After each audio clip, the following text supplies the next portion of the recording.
Chandra institute मल्लावी। इसके पहले मैं सूरदास की 3 पद लघु में पढ़ा चुका हूँ, सूरदास का जीवन परिचय भी पढ़ा रहा हूँ। और इसके पहले कुछ दिन तक वीडियो नहीं डाल पाया, कुछ समस्या होने के कारण। आज से फिर रोज आपको वीडियो मिलेंगे, ठीक है। और देख लेना, अच्छी वीडियो है।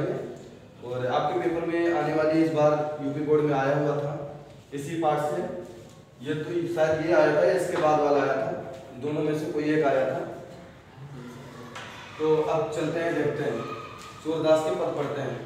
तो लिखा है, मैं अपनी सब गाय चरयूं, मैं अपनी सब गाय चरयूं, प्रात होते बल के संग जेयूं, प्रात होते बल के संग जेयूं, तेरे कहे न रयूं, प्रात होते बल के संग जेयूं, तेरे कहे न रयूं। ग्वाल बाल गायन के भीतर, ग्वाल बाल गायन के भीतर, ने कहु डर नहीं लागत, ने कहु डर नहीं लागत।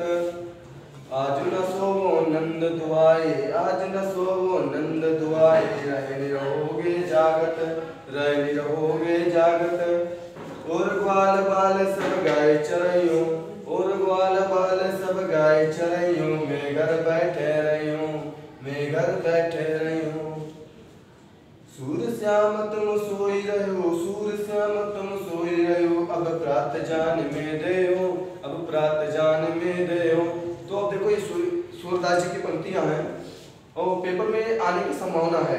जरूरी नहीं, मैं जरूरी नहीं कह रहा हूँ कि आ ही जाए ये वाला, पर इस पार्ट से एक जरूर आएगा 100%। जो सूरदास के 3 पद इसके पहले पढ़ा चुका हूँ, चरण कमल बंधु हरिराय, उसके बाद एक और पढ़ाया है, अब उसके बाद ये वाला है, ये स्टेंजा नंबर 4 है, देखो यहाँ पे लिखा हुआ है। तो इसका अगर पेपर में आएगा तो पाठ और लेखक का नाम, अगर ये पैसे देगा तो पाठ और लेखक का नाम पूछेगा, तो पाठ का नाम हो जाएगा पद और लेखक का नाम हो जाएगा सूरदास, या कवि का नाम पूछेगा तो सूरदास, पाठ का नाम पूछेगा तो पद। तो इसका जो लिखेंगे कहेगा प्रस्तुत पद्यांत में पाठ और लेखक का नाम, तो कहना प्रस्तुत पद्यांत हमारी पाठ्य पुस्तक हिंदी के पद नामक पाठ से लिया गया। इसके कवि या लेखक रचयिता जो में सूरदास जी।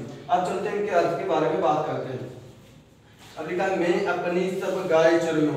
सूरदास जी कहते हैं, सूरदास जी कहते हैं कि स्त्रीगण अपनी माता यशोदा से कहते हैं, सूरदास जी कहते हैं स्त्रीगण अपनी माता यशोदा से कहते हैं, क्या कहते हैं, मैं अपनी सब गाय चरयूं, मैं अपनी सभी गायों के चराने जाऊंगा।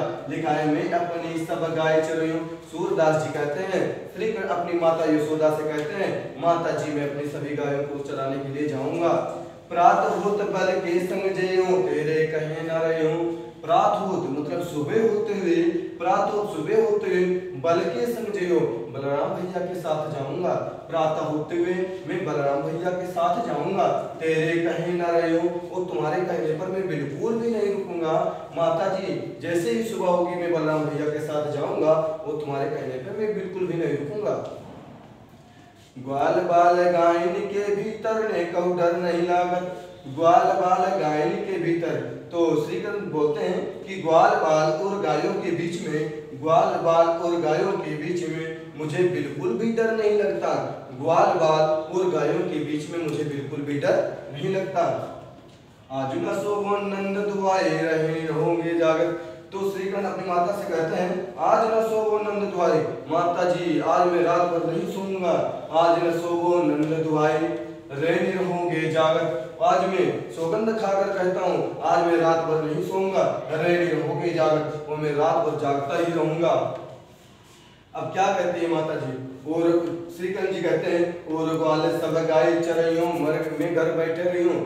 तो श्री कृष्ण जी कहते हैं, और ग्वाल सब, जितने भी ग्वाल बाल हैं सब गाय चराने के लिए जाएं, और ग्वाल सब गाय चरयूं, मैं घर बैठे रही हूँ। जितने भी ग्वाल बाल हैं सब गाय चराने के लिए जाएं, मैं घर में अकेला बैठा रहूं, ऐसा नहीं हो सकता है। अब माता जी क्या कहते हैं, सूर श्याम तुम सोई रहो, प्रात अब प्रात जान में जय हो। ठीक है, तो कहते हैं सूर श्याम तुम सो रहे हो, बालक अब तुम सो जाओ, सूर श्याम तुम सोए रहे हो, बालक अब तुम सो जाओ, अब प्रात जान में देओ, और प्रातः होते हुए या सुबह होते हुए मैं तुम्हें जगा दूंगी और चले जाना। अब जरूरी नहीं पेपर में पूरे का अर्थ नहीं पूछेगा, किसी एक लाइन का अंडरलाइन कर देना, मान लो इसी का कर दिया या इसका कर दिया, 100% आएगा। ठीक है, या तो ये आएगा या इसके बाद वाला स्टेज आएगा, पर इस पार्ट से आने के 50% चांस है, इस पाठ का ही अर्थ आता है पेपर में।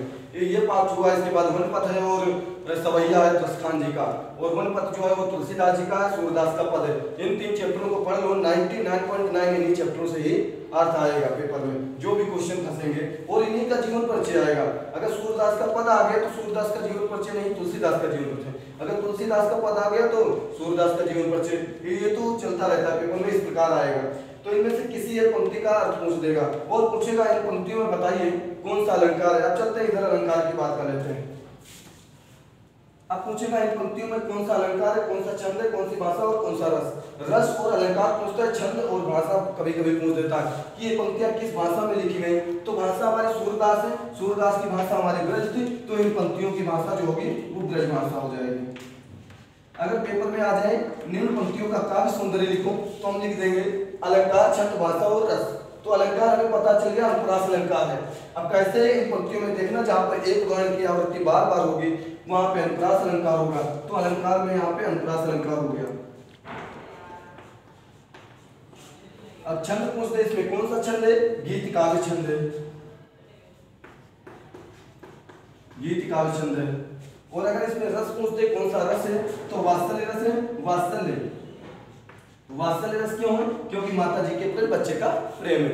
अब चल आज की क्लास में इतना ही रखते हैं। अगर वीडियो अच्छा लगे तो लाइक करें, वरना अनलाइक करना ना भूलें।